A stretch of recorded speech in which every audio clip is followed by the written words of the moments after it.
அனைவருக்கும் வணக்கம். இப்போ நம்ம பிராணாயாமம் என்ற தலைப்பில் இப்போ பார்த்துட்ருக்கோம். திருமூலர் திருவடிகள் சரணம், முருகப்பெருமான் திருவடிகள் சரணம், வள்ளல் பெருமான் திருவடிகள் சரணம். இப்போ பிராணாயாமத்தில் நம்ம அடுத்த பகுதியை பார்க்க போகிறது. நம்ம அதை முன்னாடி எல்லாம் பார்த்தோம் ஒரு முன்னோட்டமாக. இப்போ அடுத்து எல்லாரிடம் இந்த பிராண சக்தி இயற்கையிலே இருந்தாலும் நாம் செய்யும் ஒவ்வொரு காரியமும் இச்சக்தி செலவாகி கொண்டே தான் இருக்கிறது. இக்குறையை நிரப்புவது தான் பிராணாயாமம். மோட்டார் பேட்டரிக்கு சார்ஜ் ஏற்றுவது போல நாள்தோறும் செலவாகும் பிராணவாயுவை நம் பிராணாயாமத்தினால் பெற வேண்டும். பழுதான பேட்டரியின் சார்ஜ் ஏறாது. அந்த நிலையில் வேறு ஒரு பேட்டரியை வாங்கி போட்டு உபயோகிக்கிறோம். அது போன்ற நம் உடல் பேட்டரி உறுதியாக இருந்தால்தான் பிராணவாயுவை ஏற்ற முடியும். உடல் கெட்டியாக இருந்தால் அப்படி ஏற்ற முடியாது. சாதாரண பேட்டரியை போல் இந்த உடல் பேட்டரியாக மாற்றவும் முடியாது. அதனால் லேசான லகுவான ஆசனங்கள் மூலம் உடலை எப்பொழுதும் நல்ல நிலையில் வைத்து கொண்டால் பிராணாவை ஏற்றி நிரப்பி சுகமாய் வாழ முடியும். நாடி சுத்தி செய்ய போகும் முன் கை கால் முகம் சுத்தம் செய்து மூக்கில் சளி முதலியவற்றை அடைத்து கொண்டிராமல் மூக்கை சிந்தி சுத்தம் செய்து கொள்ளவும். எண்ணெய் கொப்பளிக்கணும், சரிங்களா? காலை எழுந்திரிச்சு எண்ணெய் கொப்பிச்சிடணும். அடுத்து ஒரு சுத்தமான விரிப்பின் மேல் பத்மாசனத்தில் அமரவும். பொதுவான ஆசனங்கள் அனைத்தும் உடற்பயிற்சியின் நோக்கிலேயே அமைந்திருந்தாலும் இந்த பத்மாசனம் மாத்திரம் தியானம், வழிபாடு முதலான ஆன்மீக சாதனைகள் வளர்த்து கொள்வதற்காக பயன்படுகிறது. மேலும் மனதை கட்டுப்படுத்தி தன்மையப்படுத்துவதற்கு யோக சாதனைகள், பிராணாயாமம் முதலான சாதனைகளும் இவ்வாசனத்தின் மூலமே செய்யப்படுகின்றன. இவ்வாசனம் தாடகத்தில் நிமிர்ந்து நிற்கும் தாமரை வடிவத்தோடு தோன்றுவதால் பத்மாசனம் எனப்பட்டது. முதலில் 2 கால்களையும் நீட்டி உட்கார வேண்டும். பிறகு வலது விரலால் மடித்து இடது தொடையின் மேல் ஏற்ற வேண்டும். இடது காலின் முழங்காலை பூமியின் ஊன்ற வேண்டும். அதன் பிறகு இடது காலை மடித்து வலது தொடையின் மேல் ஏற்ற வேண்டும். இப்போது 2 முழங்காலும் பூமியை தொட்டிருக்க வேண்டும். அவ்வளவுதான். 2 கரங்களையும் முழங்காலில் படம்படியாக நீட்டிக்கொள்ளலாம். இது பத்மாசனம். இதனால் முதுகு தண்டு வளையாமல் நிமிர்ந்திருக்கிறோம். விடாப்பிடியாக கால்களெல்லாம் ஒன்றன் மேல் ஒன்றாக ஏற்றக்கூடாது. தொடையின் தசைகள் சற்று பருமனாக இருப்பவர்களுக்கு கொஞ்சம் தாமதம் ஏற்படலாம். எனவே உற்சாகத்தினை இழக்காமல் பயில வேண்டும். ஒளிந்த காலங்கள் உட்காரும் போதெல்லாம் இவ்வாசனத்தை போட்டு பழகி கொள்ளலாம். அப்படி பத்மாசனம் வராதவர்கள் சாதாரண உட்கார்ந்து ஆனால் முதுகு கழுத்து வளையாமல் படுத்து கொள்ள வேண்டும். அதற்காக பத்மாசனம் பழகுவதை விட வேண்டாம். தொடர்ந்து பயிற்சி செய்து வந்தால் நாளடைவில் பத்மாசனம் கைகூடும். சற்று நேரம் சாதாரணமாக மூச்சை விடவும். பிறகு வலது கை பெருவிரலால் வலது நாசியை அழுத்தி மூடவும். அடுத்து இடது நாசியால் மூச்சை மெதுவாக முடிந்தவரை இழுத்து நுரையீரல்கள் நிரப்பவும். அப்போது இடது கை இடது தொடையின் மேல் இருக்கலாம். அதன் பிறகு வலது கை மோதிர விரல் பெருவிரலுக்கு அடுத்ததற்கேற்றாற் போலுள்ள ஆள்காட்டி விரலையும் நடுவிரலையும் அடக்கி கொண்டு இடது நாசியை லேசாக அழுத்தி மூடவும். உடனே வலது நாசியின் மேல் இரு கட்டை விரலை லேசாக அகற்றி மூச்சை முன் உள்ளே இழுத்துவிட இரண்டதனை மெதுவாக விடவும். மறுபடியும் அதே வலது நாசின் வழியாக மூச்சை உள்ளே இழுத்து நுரையீரல்கள் நிரப்பி கட்டை விரலால் மூடிக்கொண்டு இடது நாசியின் மீது இருக்கும் மோதிர விரலால் மெல்லென அகற்றி மூச்சை உள்ளே இழுத்ததை விட இரண்டதனை மெதுவாக வெளியே விடவும். இப்படி ஒரு தடவை மூச்சை இழுத்து விட்டால் 1 நாடி சுத்தி கணக்காகும். இது சாதாரண மூச்சு வாங்கிவிடுவது போல் தோன்றினாலும் இதன் ஒரு தனிப்பட்ட நிகழ்ச்சி நடக்கிறது நீங்கள் உணரலாம். மூச்சை உள்ளிழுத்து மெதுவாக வெளியே விடுகிறீர்கள். மற்றும் ஒரு நாசியால் மூச்சை உள்ளிழுத்து மெதுவாக வெளியிடும்போது மற்ற நாசி துவாரங்கள் மூடப்பட்டுள்ளது. இதனால் நீங்கள் சாதாரண சுவாசத்தை எடுத்துக்கொள்ளும் நேரத்தை விட ஏறக்குறைய இரட்டிப்பு நேரம் எடுத்துக்கொள்கிறீர்கள். உங்கள் ஆயுள் காலம் அளவு நீட்டித்துக் கொள்கிறீர்கள். இது சாதாரண நாடி சுத்தியினால் கிடைப்பதற்குரிய லாபத்தின் எளிதில் அடைந்து விடுகிறோம். இத்தனைக்கும் அதனால் உங்களுக்கு ஒரு சிரமம் இல்லை, எளிய ஏற்பாட்டை என்பதே ஆகும். இவ்வண்ணம் தொடர்ந்து இடது நாசி வழியாய் மூச்சை உள்ளிழுத்து வலது நாசி வழியாக வெளியே விட்டு மறுபடியும் அதே நாசின் வழியாக மூச்சை உள்ளிழுத்து இடது நாசின் வழியாக விட்டு தங்கள் சௌகரியத்துக்கு வேண்டிய மட்டும் செய்து கொள்ளலாம். இதனால் உங்களுக்கு எந்த ஒரு சிரமமும் இல்லை. நேரம்தான் ஒதுக்கி கொள்ள வேண்டும், அவ்வளவுதான். மூச்சை உள்ளே இழுப்பதற்கு பூரணம் என்று மூச்சை வெளியே விடுவதற்கு ரேசகம் என்றும் சொல்வார்கள். மூச்சை உள்ளேயே அடக்கி வைப்பதற்கு கும்பகம் என்றும் பெயர் சொல்வார்கள். மூச்சை ஏதோ இழுத்தும் விட்டும் என்று இருக்கக்கூடாது. அப்படி செய்து வந்தால் பலன் ஒன்றும் இல்லாமல் போய்விடும். மூச்சினை உள்ளிழுப்பதிலும் வெளியே விடுவதிலும் ஒரு நியதியை கடைபிடிக்க வேண்டும். முழுக்க முழுக்க பலன் அந்த ஒழுங்குமுறையில் தான் உங்களுக்கு கிடைக்கும். சிலர் மூச்சை உள்ளிழுக்கும் பொழுது அதிக நேரம் எடுத்து கொள்வார்கள். ஆனால் வெளியிடும்போது புஷ் என்று வெளியே விடுவார்கள். அது தவறு. அதற்கென ஒரு கணக்கு வைத்து கொண்டால் மூச்சை உள்ளிழுக்கும் பொழுது 7 எண்ணும் வரை நேரம் எடுத்துக்கொள்ளுங்கள். மூச்சை வெளியிடும்போது 14 எண்ணும் வரை நேரம் எடுத்துக்கொள்ளுங்கள். அதாவது உள்ளே இழுக்கும் நேரத்தை போன்று 2 மடங்கு வெளியே இருக்கும் நேரம். அதாவது உள்ளே இழுக்கும் போது 7னா வெளியே விடும்போது 14 ஆகிக்கணும். சரிங்களா? அடுத்து அதற்கென்று 2 நிமிடம் 4 நிமிஷம் என்று குறுகிய நேரத்தை எடுத்துக்கொள்ளக்கூடாது. அதனால் முழு பயன் 7:14 கணக்கு வைத்துள்ளார்கள். மூச்சு பொதுவாக இழுத்து மிகவும் மெதுவாக வெளியிட வேண்டும். அது நமக்கு குறிக்கோளாக இருக்க வேண்டும். வெறும் எண்ணிக்கையை விட இதற்கான ஒரு மந்திரம் இருக்குது. அந்த அளவுகோல் பயன்படுத்தி கொள்ளலாம். மூச்சை உள்ளிழுக்கும் பொழுது ஓம் பூம், ஓம் புவ, ஓம் ஸ்வாக, ஓம் மக, ஓம் ஜன, ஓம் தப, ஓம் ஸ்தயம் என்று மனதளவில் சொல்லிக் கொண்டிருக்கலாம். இதில் ஒன்று சிரமமே இல்லை. இதை இரண்டொரு தடவை சொல்லி பழகி கொண்டால் எளிதில் மனப்பாடம் ஆகிவிடும். அதன் பிறகு உங்களுக்கு இதை சொல்வது மிகவும் எளிமையாகிவிடும். மூச்சை வெளியிடும் பொழுது பொதுவான நிதானமாக இந்த மந்திரத்தை 2 தடவை சொல்லும் நேரத்தை எடுத்துக்கொள்ளலாம். இதனால் மூச்சை மெதுவாக உள்ளே இழுத்து மிகவும் மெதுவாக வெளியே விடுவது வெகு சுலபமாகிவிடும். 7 எண்ணிக்கை கணக்கு 14 எண்ணிக்கை கணக்கு உங்களுக்கு தேவையில்லை. மந்திர கணக்காக நீங்கள் வைத்துக்கொள்ளலாம். சரிங்களா? மந்திரத்தோட இந்த மூச்சையும் நீங்கள் கலந்துக்கணும். மூச்சை உள்ளிழுக்கும் போதும் சாந்தம், சுகம், ஆனந்தம், ஆரோக்கியம், அமரத்துவம் உள்ளே நிரம்பி சரீரம் முழுவதும் பரவுவதாக எண்ணிக்கொள்வது மிகவும் விசேஷம். அதே போன்று மூச்சை வெளியிடும் பொழுது நம்மிடமிருந்து துன்பம், கஷ்டம், பிணி மூச்சுடன் கலந்து வெளியேற்றி விடுவதாக நினைத்து கொள்வது மிகவும் நல்லது. அடுத்து ஆரம்பத்தில் காலையில் நாடி சுத்தி செய்து பழகுங்கள். 2 வாரத்தில் மாலையில் செய்து பழகலாம். 1 மாதத்திற்கு பிறகு மத்தியானத்திலும் செய்யலாம். இதை செய்ய செய்ய உங்களின் தன்னில் தானே ஆர்வம் ஏற்பட்டுவிடும். இப்போது இரவு நேரம் படுக்கும்போது முன்பு செய்யலாம். இன்னும் தீவிரமடைந்தால் இரவு நடுஜாமத்தில் நீங்கள் விழித்து கொண்டால் அப்பொழுது சற்று நேரம் செய்துவிட்டு படுக்கலாம். பிறகு ஆழ்ந்த தூக்கம் வரும். ஆசனம் பழகுபவர்கள் இப்பயிற்சி முடிந்துவிட்டு இதை செய்யலாம். முன்பு செய்தாலும் பாதகமில்லை. ஆசனம் செய்யாதவர்கள் நாடி சுத்தி செய்து பலனடையலாம். எக்காரணத்திலும் ஆசனங்கள் செய்ய முடியவில்லை என்றால் வெறும் நாடி சுத்தியை மட்டும் செய்யலாம். ஆவல் தொல்லையினால் நாடி சுத்தி செய்ய நேரமில்லை என்றாலும், அதாவது அலுவலக தொல்லையினால் நாடி சுத்தி செய்ய நேரமில்லை என்றாலும் பிறகு நேரம் ஒழிந்த பொழுது செய்ய தொடங்கலாம். நாடி சுத்தி செய்வது உங்களுக்கு கிடைக்கும் லாபம் எங்கேயாகிலும் லாபத்தை வேண்டாம் என்று சொல்வார்களா? நீங்கள் தாம் எப்படியாவது நேரத்தை ஒதுக்கி வைத்துக்கொண்டு நாடி சுத்தி செய்ய வேண்டும். சிறு துளி பெருவெள்ளம். இப்பயிற்சி உங்களுக்கு நாள்தோறும் சிறு லாபம் கிடைத்து வந்தாலும் நாளடைவில் பிரம்மாண்டமான லாபத்தை அமைத்து கொள்ள விடும்.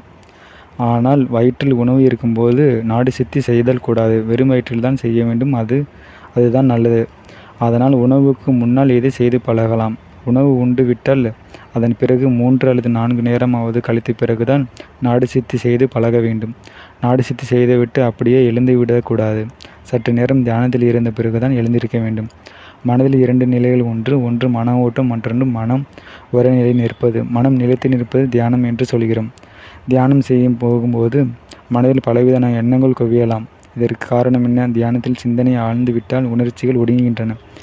மனமே உணர்ச்சியின் ஒரு அம்சமாக விளங்குகிறது. ஆகவே உணர்ச்சிகள் ஒடுங்கிய நிலையில் மனதின் சஞ்சலம் எப்படி தோன்றும்? எண்ண அலைகள் வந்து தாக்கும்போது மன சஞ்சலம் அடைகிறது. இந்த எண்ண அலைகள் தாக்கும் பொழுது எவ்வளவு அதிகமாகிறதோ அந்த அளவுக்கு சஞ்சலமும் அதிகமாகிறது.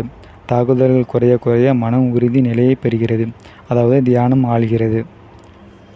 அதாவது மனதை புருவ மத்தியில் வைத்து அவ்விடம் ஓம் என்று பிரணவ பிரகாசத்துடன் இருப்பதை பாவனை செய்து அதையே உள்பார்வையாக பார்த்து கொண்டிருக்க வேண்டும்.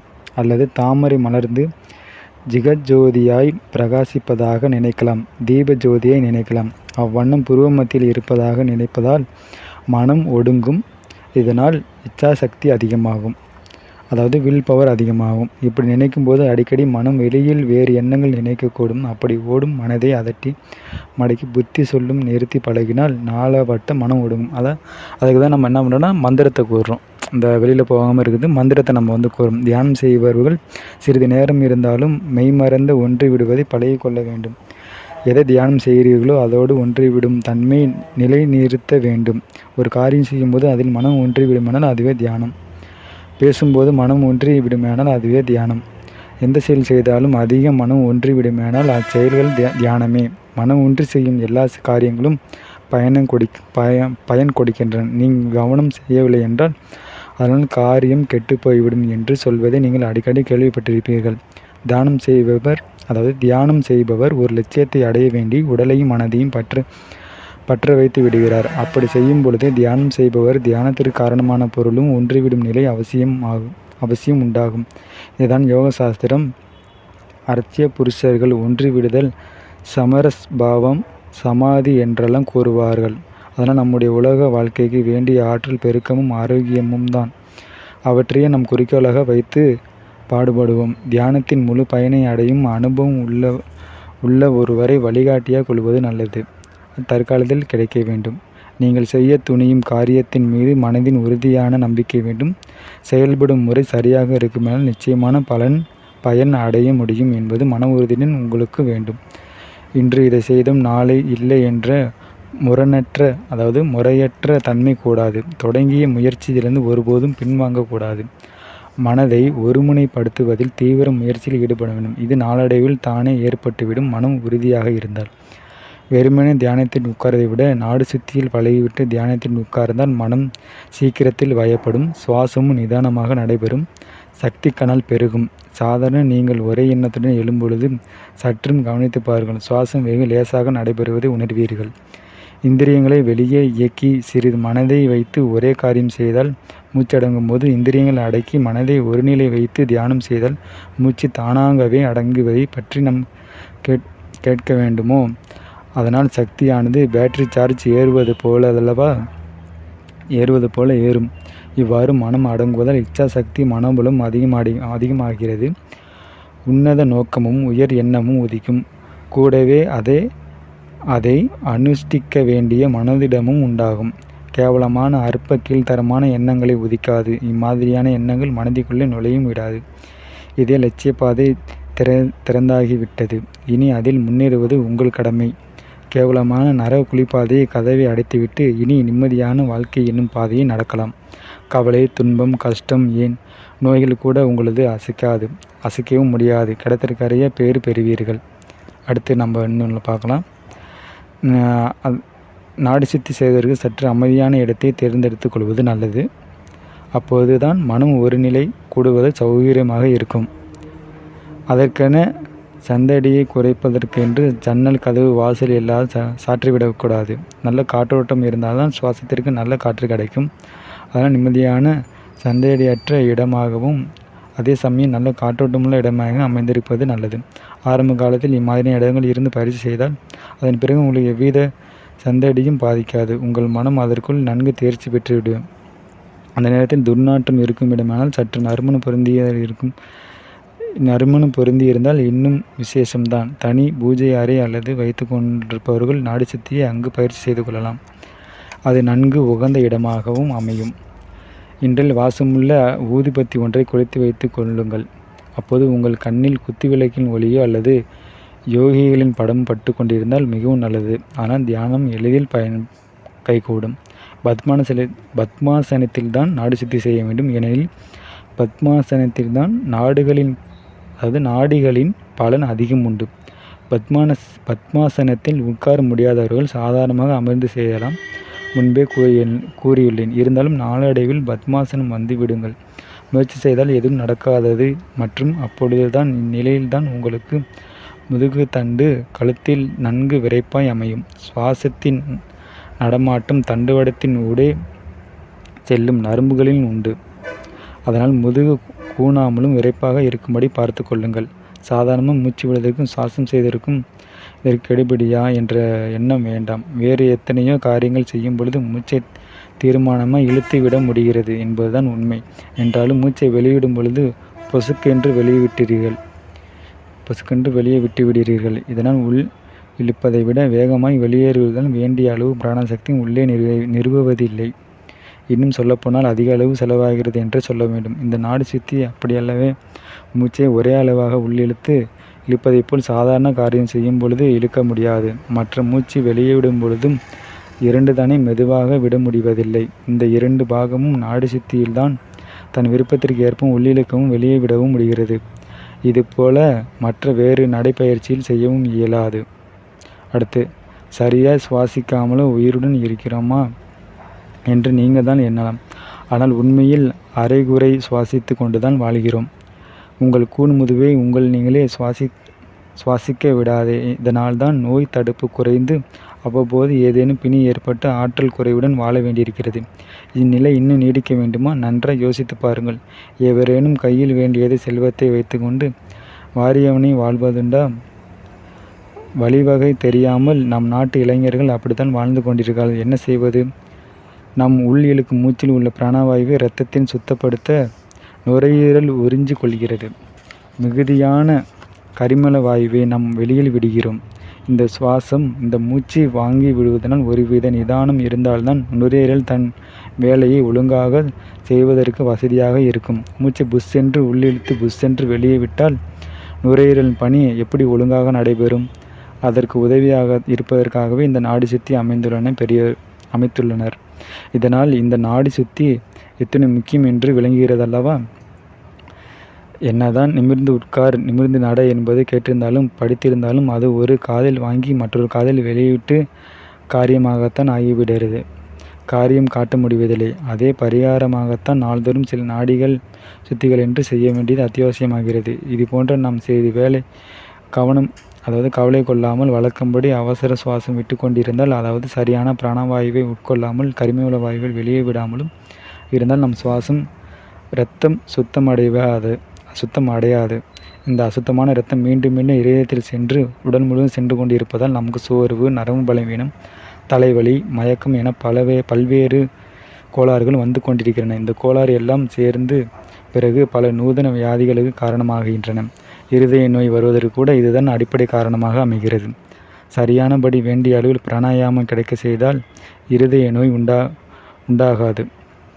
பிராணவாயு கிடைக்காதனாலும் அந்த இருதய நோய் உண்டாகிறது. அது மாதிரியான நோய்கள் இந்த நாடி சுத்தியில் தான் குணமாகிறது. அது என்னன்னா, பிராணவாயு இதயத்துக்கு கிடைக்காம இருக்கிறதுனால தான் இதய நோய் சிலவும் உண்டாகுதுன்னு பார்க்குறோம். அடுத்து அதற்காக ஓடவும் வேண்டாம், குதிக்கவும் வேண்டாம் என்று சொல்வதை எடுத்துக்கொள்ள வேண்டாம். அவைகளை தொடர்ந்து செய்து கொண்டு நாடி சுத்தியையும் தவறாமல் செய்து வாருங்கள். அப்படி செய்வதனால் உங்களுக்கு சரியான மூச்சு இழுக்கவும் விடவும் முடியும் என்பதை வலியுறுத்துகிறேன். மற்ற இந்த நாடி சுத்தியில் மூச்சை அடக்கி மெதுவாக விடுகிறோம். ஆனால் நம் மூச்சை அடக்கியும் வச்சுக்கிறோம். அதெல்லாம் நம்மை மீறி எதுவும் நடக்காது என்று ஒரு பாவனை நம் அறியாமல் வந்து சேர்கிறது. அதனால் நம் மனம் அடங்கிதான் ஆக வேண்டும். அது கடிவாளம் நம் கைக்கு வந்துவிடும். பிறகு நம் சௌகரியத்தை ஏற்றபோல் நம்ம ஆட்டி வைக்கலாம். அடுத்து என்ன பார்க்க போகிறோன்னா, நாடி சுத்தி பழகி கொண்டு வருபவர்கள் அடிக்கடி சளி, இருமல் முதலியவை உண்டாகாது. அவர்களின் சுவாச குழல், நுரையீரல்கள் எப்பொழுதும் சுத்தமாகவும் ஆரோக்கியமாகவும் அமைந்திருக்கும். பலமான குரட்டை விடுபவர்கள், வாயின் வழியாக சுவாசிப்பவர்கள் இந்த நாடி சுத்தியை பழகி வந்தால் இப்பழக்கம் விட்டு ஒழிக்கலாம். அப்படி என்றால் இந்த நாடி சுத்தி நோயாளிகளுக்குத்தானே என்று எண்ணிவிட வேண்டாம். நோயாளிக்கு பயிற்சி செய்து வந்தால் நோய் நீங்கும் என்பது உண்மைதான். என்றாலும் மற்றவர்கள் பயிற்சி செய்தாலும் அறிவாற்றலுடன் ஆரோக்கியத்துடனும் சுகமாக வாழலாம். நோயற்ற வாழ்வே குறைவற்ற செல்வம் என்பதாகும். இதற்கும் பிராணாயாமம் உங்களுக்கு மிகவும் உதவியாக இருக்கும். நம்ம ஒரு வாழ்க்கையில் ஒரு ஸ்டெப்பு முன்னேறிருக்கும். இந்த பிராணாயாமத்தில் வழக்கப்படி முதலில் பூரகம், பிறகு கும்பகம், அதன் பிறகு ரேசகம் செய்ய வேண்டும்.